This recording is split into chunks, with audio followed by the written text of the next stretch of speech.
Now, I started telling you about why I chose the Chieftain 2024 model 116 over the Chieftain Powerplus 112. And there were a few reasons, but the big one, price. I can get into this for a lot less money than I could with all the deals they're offering on this bike. Like there's only a few left in Australia. Once they got sold, they're gone. So that was that. Price was number one. Number two was ergonomics, and number three being approachability. And when I say that is ergonomics, I find the Chieftain 24 Chieftain to be closer to me, more compact in front of me when I'm sitting on the bike.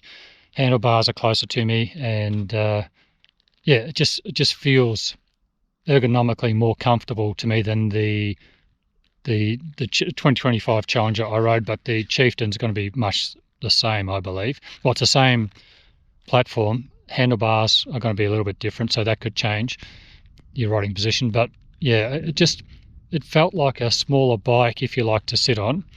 And when I say approachability, hopping onto the bike for myself and my wife is a lot easier, because everything just feels lower than it does on the 2025 Challenger, which will be the same for the 2025 Chieftain. And my wife even remarked on how I just seemed so much more comfortable jumping onto the Chieftain 2024 and picking it up off the side stand than I did the 2025 Challenger. I personally didn't really feel, that I felt it was more comfortable and more approachable to hop on this, but I didn't really think that it was sort of, I was giving off that vibe. But my wife said she could see that I was less confident jumping onto the Challenger and picking it up than I was the Chieftain.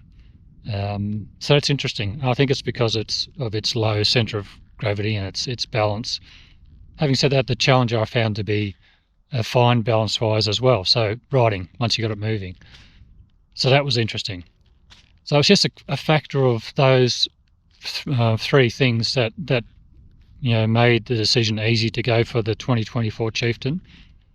If the 2024 Chieftain and 2025 Chieftain were the same price, that would have been a harder decision, because in terms of suspension comfort, I would give the ride quality to the new 2025 Chieftain and Challenger, the win to them, because they do ride a little bit more plusher than what this bike does, but this rides definitely more plusher than what the Chief does.